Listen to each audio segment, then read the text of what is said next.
Hello and welcome. Over the years there have been many enigmas in the bus and coach industry, and occasionally I've spoken about them on this channel. Things such as the Eastern Coachworks bodied Leyland TN Series Titan, for example. But in this episode we look at one of the biggest enigmas in the whole industry, one of the biggest what might have been. Come with me as we journey back to 1975 to find out more about the XRM project that London Transport had planned.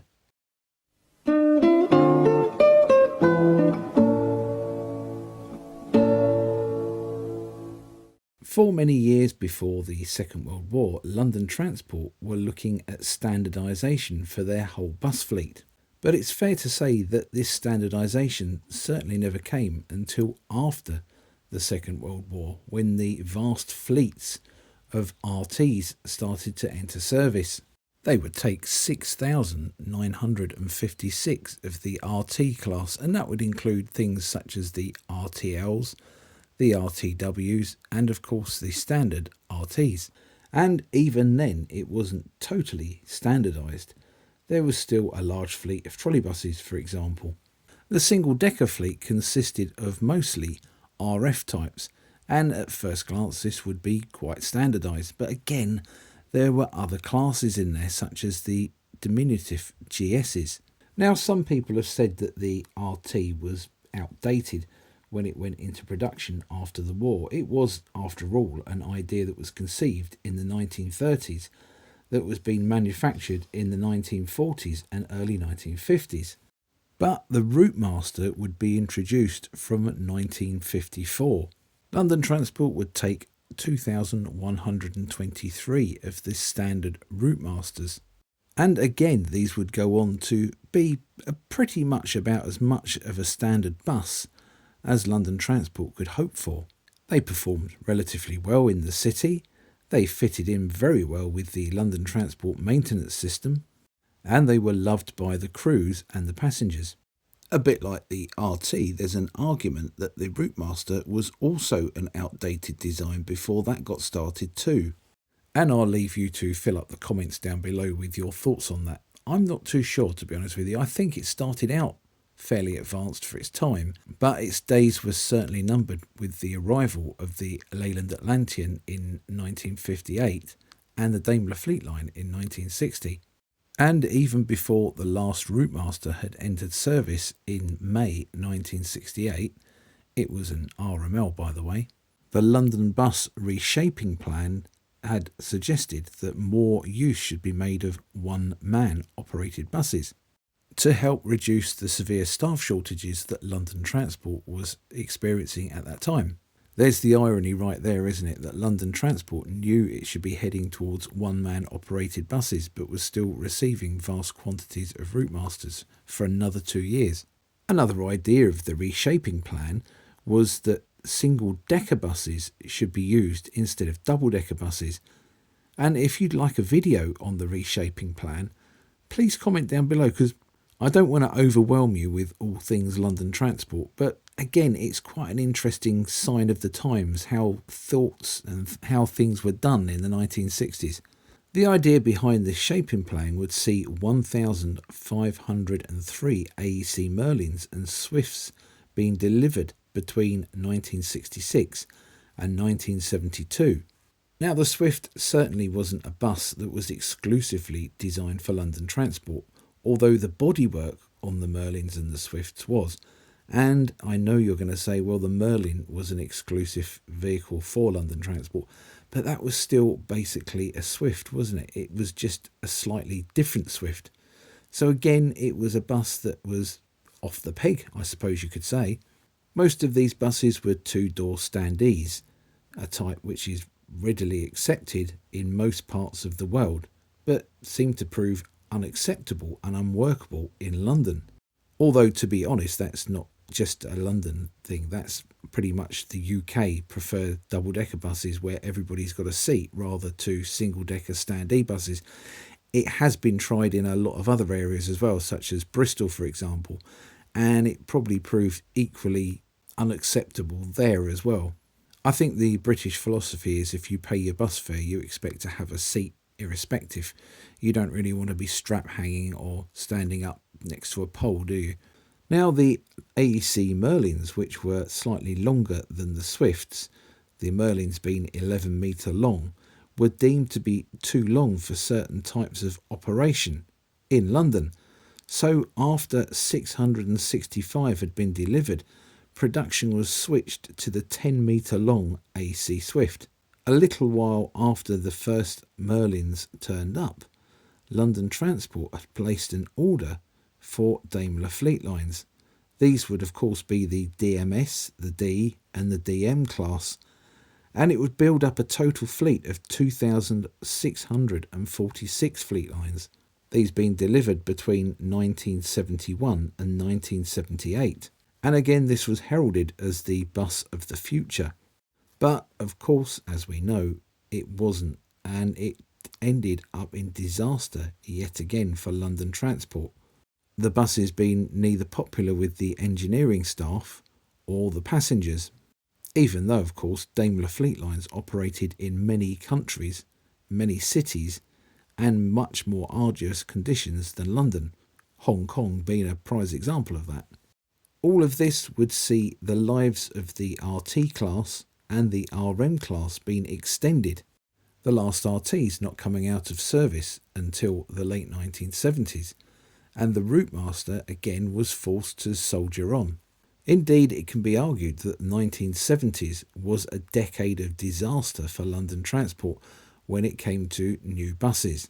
Well, that's a little bit unfair, to be fair, because they did take the Leyland Titan and the MCW Metro bus in the 1970s, and they proved to be really reliable.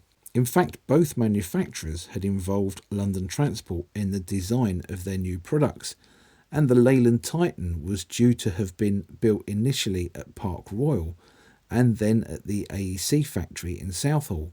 But despite this, the failure of the Merlins, the Swifts and the Fleetlines had left a rather bad taste in LT's mouth, and in their eyes it proved that there was only really one bus suitable for London's use, and that was of course the Routemaster. The previous buses had all been off-the-peg buses and hadn't been designed specifically for work in the capital, and as a result London Transport was convinced that they didn't work. So when you're coming down to this sort of line of thinking, it is obvious that London Transport wanted a bus that was designed specifically for London Transport for use in the capital, or a bus that was designed by London Transport specifically for use in the capital. Now, apologies for all these London Transport fans out there who are watching this, but to be fair, it does kind of remind you of the logic and the rationality of a man that shouts at Tesco's shopping trolleys, doesn't it really? It's a refusal to adapt and amend to a situation, and it kind of shows that how wrong London Transport are by the fact that thousands of Leyland Olympians and Volvo Olympians and Dennis Tridents and all sorts of modern buses are now operating in London, and they are very much off-the-peg buses. Now, AEC had built a rear-engined Routemaster in 1966, and had this entered production, this may have been the bus that London Transport had been looking for, as it would have been suitable for one-man operation. It would have met all the requirements of their maintenance and their servicing, and it would have still carried the Routemaster branding.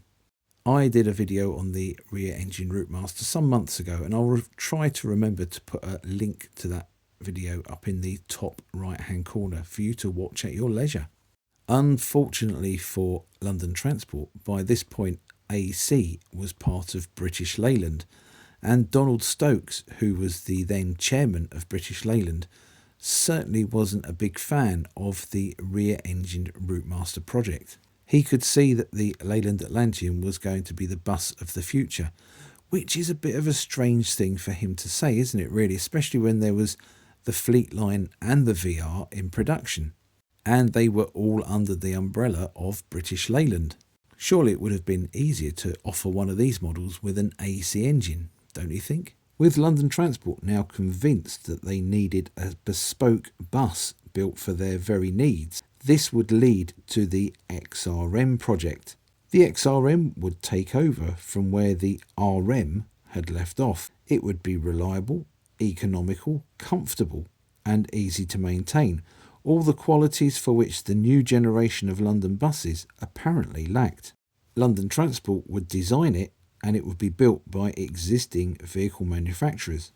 In the meantime, of course, as I mentioned previously, London Transport would make do with these fleets of Leyland Titans and Metro buses that they were buying. 1975 would see London Transport announce a 4-year development programme for the XRM project. And this would start in that same year when an ageing Bedford VAL 3-axle coach was purchased. Now, the Bedford VAL coach, of course, had twin steering front axles, and the original idea with the XRM project was that the bus would have 4 axles, each fitted with smaller wheels, which would lessen the wheel arch intrusion into the saloon of the bus and allow a lower, flatter floor. Now where have we heard that one before? However, the downside of these wheels would have meant that the vehicle would have had longer wheel arches, which would have dictated the fitment of a large number of bench seats in the lower saloon. So potentially you'd have ended up with a bus with the interior of a London Underground tube train. Now, anybody who knows anything about the Bedford VAL will know that vehicles with multi-axled steering wheels or steering axles can present lots of problems such as tyre wear, brake wear, problems with steering geometry, and the dispensation of heat from the brakes. Now, the reason that the XRM was to have a 4-axle design was because it was meant to be running on a hydrostatic transmission. Now, a hydrostatic transmission is basically like having a remote control gearbox. That's pretty much layman's terms, and I've probably undersold it an awful lot and undercomplicated things quite a lot. So, as in a conventional bus, you have an engine, but the engine drives the wheels using oil piped by the engine to traction motors in the hubs of the wheels. This system, of course, gets rid of things like prop shafts, gearboxes, and allows the engine to be located anywhere within the chassis. On paper at least, it's a lot more flexible in the design of the vehicle. On paper at least, that's the key words in that sentence. Work on hydrostatic transmissions had been ongoing with the National Engineering Laboratory in East Kilbride, and in fact a Fleetline had been fitted with hydrostatic drive in 1976. And this whole system was being developed with the XRM project in mind. In fact, the sale of RM1 to Lockheed Hydraulics about this time for suspension experiments and the subsequent experimental use of a standard Routemaster, which was RM116 with hydraulic suspension, points in the direction with which the XRM was going to be heading. And this would be a vehicle without an air system and would be 100% hydraulic, which is all very good until you get a leak. With an air system, you just get a lot of hissing and the air is gone. With a hydraulic system, you end up with a massive puddle of oil underneath the vehicle. Now, with the hydrostatic transmission allowing the complete freedom of where to put the engine in the chassis, it would also allow the complete freedom of where to locate the passenger saloon doors on the bus. London Transport at one stage saw a continuing need for an open rear platform. And again, this is something that we've seen in latter years, isn't it, with the new Routemaster. The design for the XRM would see the engine fitted at the side. As we say, history always repeats itself. But the XRM could also have met this requirement, which obviously the Titan and the Metro bus with the rear engines couldn't meet at all. This could result in the XRM even conceivably having 3 doors. And add to this the possibility of fitting a second staircase. Now, where have we seen this before? That does ring a bell, doesn't it? The idea of the hydrostatic drive was eventually abandoned because of the engineering difficulties that were associated with it. And apparently, when it was under pressure, it would leak like a sieve, which, as we mentioned before, certainly isn't a good thing. And of course, with the hydrostatic drive going, that would also mean the end of the 4-axle layout. A mechanical drive was better suited to a conventional single rear axle. Now it's quite interesting because I suspect had the XRM project got off the ground that London Transport would have experienced all sorts of issues with those 4 axles and those tiny little wheels. And I think before too long they would have modified the design to maybe a front single axle and a double rear axle. And then I think this would have probably been modified even more again to a conventional 2-axle layout. In 1981, a report was submitted to Greater London Council on the subject of the XRM, with 2 models being under consideration. These differed in length. One was a 9.5 metre 74-seater bus, and the other was an 8.75 metre bus and seated 66 passengers.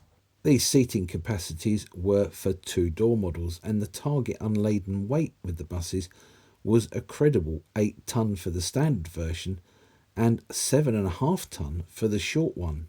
The short XRM model would have been much more manoeuvrable in congested central London, although it was recognised that there would be difficulties in manufacturing and maintaining 2 different lengths of XRM.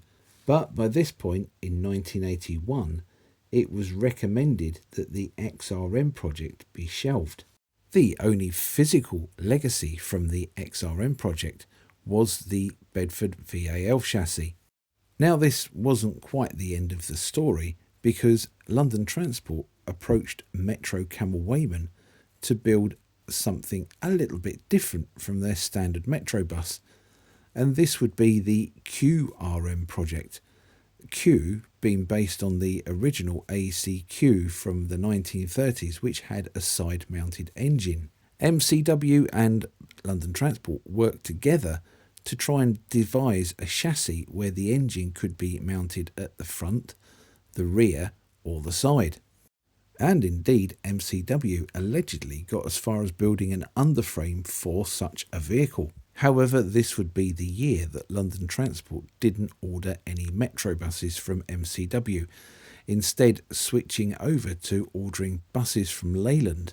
And MCW, perhaps in a fit of jealousy, decided to abandon the project. And that was the end of that. It's easy to speculate about how London Transport would have coped with a large fleet of, say, 2,000 or 3,000 of these XRM buses, or indeed what would have happened to them when privatisation came over the horizon. Would they have been seen with the same charm and novelty as the original London Transport Routemaster? Or would they have been seen as basically 4-axle leaking white elephants? And I do think it could have been an economic disaster for the company that was chosen to manufacture these buses for London Transport.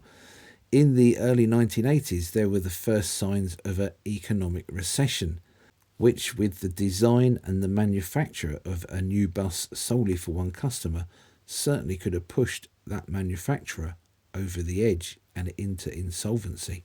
In the end, of course, London would get a new Routemaster.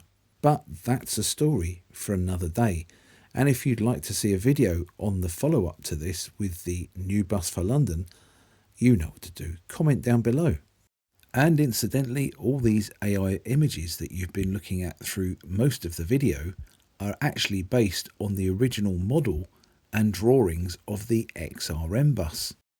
Well, I hope you enjoyed this look at this rather interesting sort of time with London Transport, when it thought it could pretty much do what it wanted and take on the world of bus manufacturing. But of course, by this point, it was being reined in by the GLC, and certainly didn't enjoy the freedom that it had done in the 1930s, 40s and 50s. I'd love to read your thoughts and comments on the XRM project. What do you make of it? What do you think? And how do you think London Transport and London buses would have coped with these vehicles? Do you think it would have been the icing on the cake and a bravado send-off for London Transport? Or do you think it would have been the kiss of death? Please comment down below and let me know. I love reading your comments, and I always try and reply to them if I can. If you did enjoy this video, please do like and share it, and don't forget to subscribe to my channel so you don't miss my future releases in this and my other series here on YouTube. If you're enjoying the content and the videos and you like what I do, you can also buy me a drink. Just hit the super thanks button. I would be most grateful. Thank you so very much in advance. I release videos on Mondays, Wednesdays and Saturdays, and I look forward to seeing you next time. Oh, by the way, before I go, apologies about the sound on this particular video. Unfortunately, we've had a technical issue in Studio 1 and we've had to go over to use Studio 2. Apparently it's something to do with John Noakes and an elephant. Who knows? Thanks for watching. Bye for now.